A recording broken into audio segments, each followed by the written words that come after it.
Eduardo Galeano.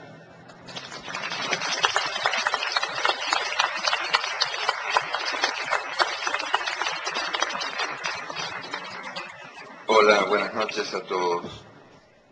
Ante todo, estoy moralmente obligado a contestar algunas viles calumnias de Gianni Minà. En primer lugar, Las Venas Abiertas no fue escrita hace 40 años, 30 y un poquito. Y en segundo lugar, eso de que yo soy irónico y sarcástico no corresponde a la realidad. Yo simplemente cuento las cosas que veo o las cosas que escucho. Por ejemplo, el otro día yo escuché a un cocinero que reunió a las aves, a las gallinas, a los gansos, a los pavos y a los faisanes y a los patos. Y yo escuché lo que el boco les decía, lo que el cocinero les decía. Me pareció interesante y quería contarles lo que escuché. El cocinero les preguntaba con qué salsa querían ser comidas. Una de las aves, creo que era una humilde gallina, dijo: nosotras no queremos ser comidas de ninguna manera. Y el cocinero aclaró: eso está fuera de la cuestión. Me pareció interesante esa reunión porque es una metáfora del mundo. El mundo está organizado de tal manera que tenemos el derecho de elegir la salsa con la que seremos comidos. Dicen que es un mundo democrático, pero yo me pregunto hasta qué punto es democrático un mundo donde la soberanía se ha convertido, la soberanía de los países se ha convertido en un objeto de museo.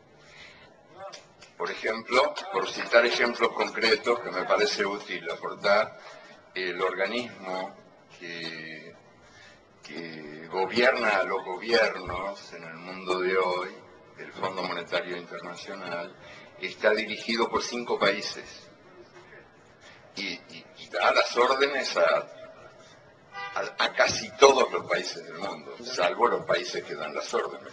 Claro, que pueden ser sádicos pero no masoquistas. Possono essere sì sadici, ma certamente non masochisti. El Banco Mundial es más democrático y hay que reconocerlo y dejar constancia aquí de esa gran diferencia. El Fondo Monetario está dirigido por 5 países y el Banco Mundial por 8. Después tenemos la Organización Mundial de Comercio, en cuyos estatutos se establece que las decisiones se tomarán por voto democrático. Nunca se votó en la Organización Mundial de Comercio. Nell'Organizzazione Mondiale del Commercio non si è mai votato. Ni una sola vez. Se utiliza el principio stalinista de la aclamación. Las resoluciones se toman por aclamación. Votó el organismo anterior, que se llamaba GATT, votó una vez. No fue una buena experiencia, no se repitió. Nunca se repitió. Entonces, ¿podemos hablar de un mundo democráticamente organizado cuando el mundo depende de 3 organismos no democráticos que toman las decisiones en lugar de la humanidad? Podríamos también, si el tiempo diera, yo quiero ser breve, hablar del Consejo de Seguridad de las Naciones Unidas, que hoy por hoy parece que las guerras están bien cuando las Naciones Unidas las aprueban y están mal cuando no las aprueban. Pero ¿quién imparte questa benedizione? ¿Quién imparte questa benedizione? Las Naciones Unidas están formadas por una Asamblea General. Ahí estamos todos los países, todas las voces, incluso la de este señor que también quiere participar. Tutte le voci. Ma es simbólica. La Asamblea General es simbólica. Formula recomendaciones. No toma decisiones. Las decisiones las toma el Consejo de Seguridad. Y el Consejo de Seguridad está donde mandan los 5 países que tienen derecho de veto. El derecho de veto es el que de veras decide.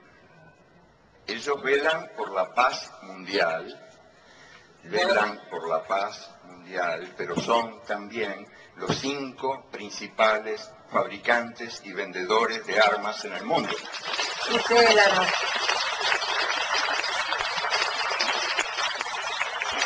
Claro, Estados Unidos, Inglaterra, Francia, Rusia y China. Los 5 principales fabricantes de armas en el mundo son los que tienen a su cargo nuestra paz. Así nos va. Claro, o sea, hacen el negocio de la guerra, pero venden la paz también. ¿Dónde? ¿Cómo?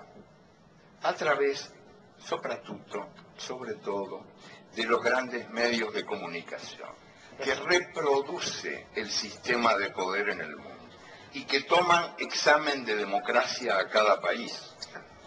Son grandes medios de comunicación que confunden la libertad de expresión con la libertad de presión y que han sido definidos con mano maestra por algún anónimo que en un muro escribió: nos mean y los diarios dicen llueve. El caso más claro, más escandaloso de manipulación de la opinión pública mundial es hoy por hoy el caso de Venezuela. En el teatro, en el gran teatro del bien y del mal, hay una distribución de funciones entre los ángeles y los demonios. Y Hugo Chávez es uno de los principales demonios. Es un dictador desde el punto de vista de las fábricas de la opinión pública mundial. Hugo Chávez es un dictador, es un extraño dictador, sin embargo. Ganó 8 elecciones en 5 años y ahora, recientemente, en el referéndum, fue el primer presidente en la historia de la humanidad que puso su cargo a disposición de la gente. Y ganó 6-4, 60% contra 40%, en unas elecciones a las que yo asistí como observador. Y puedo dar testimonio de que fueron elecciones transparentes, donde por primera vez se logró evitar que votaran los muertos, que en Venezuela tenían la mala costumbre de votar, que es una mala hábito, una negativa hábito, ¿no? Y también se logró evitar que cada persona votara varias veces por el mal de Parkinson, que mucha gente ponía muchas veces votos en las urnas, ¿no? La misma persona. Entonces Venezuela es un país extraño donde ocurre esto y al mismo tiempo uno asiste a las denuncias por la falta de libertad de expresión. Uno enciende la televisión y en la pantalla de la televisión hay un señor que dice: aquí no hay libertad de expresión. Y uno enciende la radio y en la radio hay una voz que clama: aquí no hay libertad de expresión. Y uno abre el diario y hay un título enorme que dice en el diario: aquí no hay libertad de expresión. Hubo un solo medio de comunicación clausurado en Venezuela en los últimos 5 años, el Canal 8 de televisión. El Canal 8 de la televisión. Pero no fue clausurado por Chávez, sino por estos demócratas que tomaron el poder a través de un golpe de Estado durante 48 horas. Y en esas 48 horas cerraron todo. Cerraron la Asamblea General, anularon la Constitución. O sea, extraña dictadura y extraños demócratas, ¿no? Sí, yo creo que hay ahí un divorcio ejemplar. El divorcio entre la realidad real y la realidad virtual que los medios muestran como única realidad posible. ¿Y cuál es la explicación de eso? Muy sencillamente, les cuento que en Venezuela había 5 millones de personas sin derechos cívicos, porque no tenían documentos, y los hijos no podían ir a las escuelas porque no tenían partida de nacimiento. Eso es lo que Chávez está cambiando, porque en pleno paraíso petrolero, en lo que se llama la Venezuela saudí, había 1,5 millones de analfabetos, que ahora se están alfabetizando.